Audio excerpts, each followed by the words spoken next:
Bonjour, bienvenue à cette nouvelle édition de ce que l'on ne vous dira jamais dans votre cours d'histoire.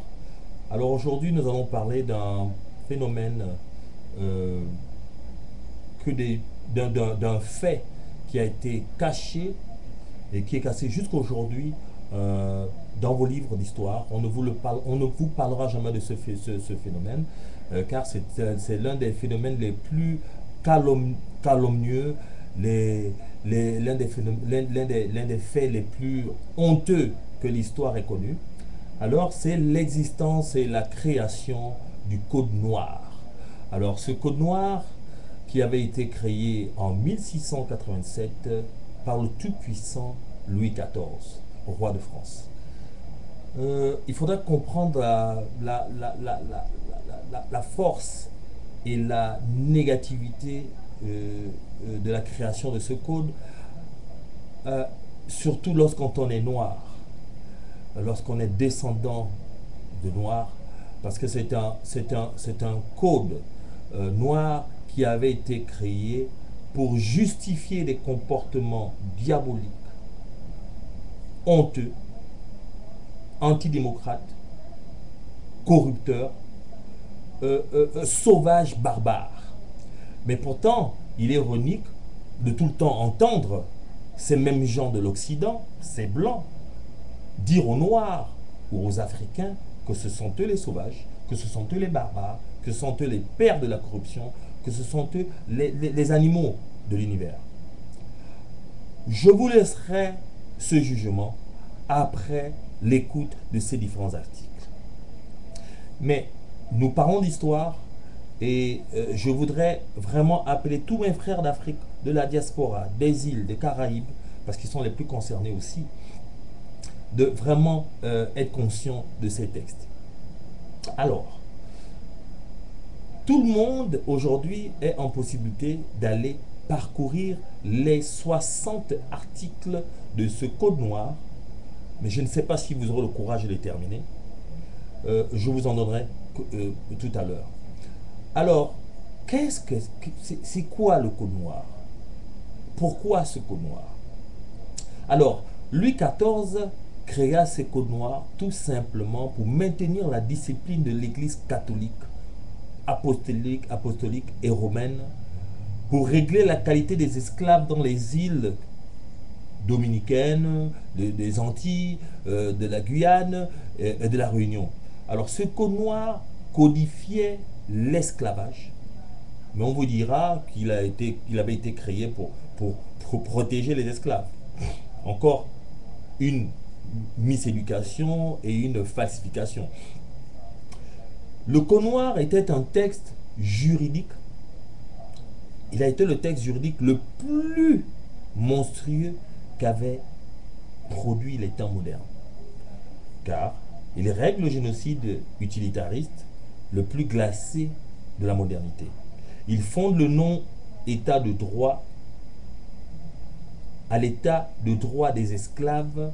Enfin, il fonde le non-droit à l'état de droit des esclaves noirs dont l'existence juridique constitue la seule et unique définition légale. Alors vous imaginez des personnes soi-disant civilisées, orchestrer si scientifiquement des justificatifs à leur barbarie. Alors, ce qui est scandaleux, c'est que ces mêmes personnes sont les premiers à vouloir jouer aux juges moraux. Ces Occidentaux sont encore les premiers à vouloir souvent venir avec des concepts de condamnation morale vis-à-vis des autres continents, que ce soit de l'axe. J'ai lu ce code noir parce que ce petit livret que Louis XIV avait fait, et aucun, ce qui est marrant aussi, c'est aucun philosophe de l'âge des Lumières ne dénoncera ce code noir. Personne ne demandera même pourquoi ces esclaves, pourquoi fait-on ces personnes, ces hommes, ces êtres humains, pourquoi on en fait des esclaves? Pourquoi on les amène chez nous et on les force à participer à notre production économique afin de bénéficier du triangle, du commerce triangulaire. Non, personne ne se demandera parce qu'ils viendront, ils planteront les cafés et tout le reste. Vous savez, ce problème du Code noir perdura de 1687 à 1848, parce que c'est là seulement qu'il sera aboli. Mais malgré cet essai d'abolition, il va continuer à être existant jusqu'à ce qu'on puisse enfin créer on pourra créer le code de l'indigénat et le travail forcé. C'est là qu'il partira. Alors, ce code noir était tellement honteux que les Français ont été obligés de le cacher. C'est pour ça qu'on n'en parle pas tellement en France. Je vais vous lire quelques articles de ce code et je vous laisserai, s'il vous plaît, aller sur Internet. Même s'il est vrai que l'on dit que si vous voulez cacher quelque chose à un noir, mettez-le dans un livre. Mais mes frères et sœurs, je vous invite à aller sur Internet. Parce que l'Internet, ce n'est pas seulement pour aller chercher les hommes ou aller chercher des femmes ou écouter de la musique, c'est pour s'informer. Parce que knowledge is power. La connaissance, l'information, c'est le pouvoir. Alors, l'article 1er. L'article 1er du Code noir prescrit de chasser tous les juifs hors des îles ou colonies françaises. Vous voyez déjà, ils incitent à la xénophobie. L'article 2 insiste que tous les esclaves qui seront dans nos îles seront baptisés et instruits dans la religion catholique. L'esclavage est donc béni puisqu'elle permet de baptiser les Noirs. Et attention, les églises religieuses ne se priveront pas, les ordres religieux ne se priveront pas d'esclaves. Pourtant, ils sont supposés connaître les 10 commandements, ces églises religieuses. Bon, article 3. Il est interdit tout exercice d'autres religions que la catholique. Les protestants seront pourchassés, sinon interdits dans toutes les colonies françaises. Je vous donnerai encore d'autres articles ici, très graves. L'article 37, l'esclave fugitif qui aura été en fuite pendant 1 mois aura les oreilles coupées et sera marqué d'une fleur de lys sur une épaule. Et s'il récidivise, il aura le jarret coupé. Et s'il persiste, il sera puni par la mort. Alors, on lui coupe la première oreille s'il la première fois essaie de s'enfuir. La deuxième fois qu'il essaie de s'enfuir, encore qu'il ne veut pas travailler, parce qu'on l'a kidnappé de cette terre, on lui coupe l'autre oreille et on lui fait des dessins sur les épaules. Article 42. Battre n'est donc pas torturer. Les maîtres n'encourront que des peines minimes ou seront acquittés par torture, ayant occasionné la mort de leur esclave. Article 60. Alors celui-là, il est formidable. Déclarant les esclaves être meubles et comme tels entrer dans la communauté. Ainsi, l'esclave est un bien meuble au même titre que les chevaux, les moutons. Il est considéré comme simple marchandise dans les ventes, successions et autres.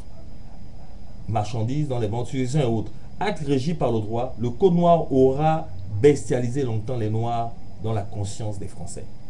Alors vous imaginez. Mais c'est pas fini. Parce qu'il y a encore d'autres ici. Il y en a encore d'autres. Alors le racisme même s'étendra jusqu'après la mort. Parce que le code, l'article 14 dit les maîtres seront tenus de faire mettre en terre sainte dans les cimetières destinés à ces effets leurs esclaves baptisés. Et à l'égard de ceux qui mourront non baptisés, ils seront jetés, enterrés dans les brousses voisines des environs où ils vivaient. Donc c'est-à-dire qu'on pouvait être enterré que si on était baptisé. Si vous n'avez pas été baptisé comme esclave par la religion catholique, on vous enterrait dans une brousse quelconque. Et là, quand vous étiez baptisé, on vous enterrait dans une terre soi-disant sainte. Alors vous voyez que le racisme outrepasse la mort. Alors les enfants qui naîtront du mariage entre esclaves seront esclaves et appartiendront aux maîtres, des femmes esclaves. Alors ce qui veut dire que si vous faites un enfant avec une femme esclave, cet enfant, même si vous êtes libre, il sera esclave. Alors raison pour laquelle il y a eu beaucoup d'avortements. Je m'arrêterai là. Et je vous incite, vous tous, à continuer. Allez sur Internet, sur Google, et vous tapez le code noir. Inventé par le tout-puissant roi Louis XIV de France. Et après lecture de ces codes, vous me direz qui est le sauvage, qui est le barbare, qui est le corrupteur, qui est le facilitateur,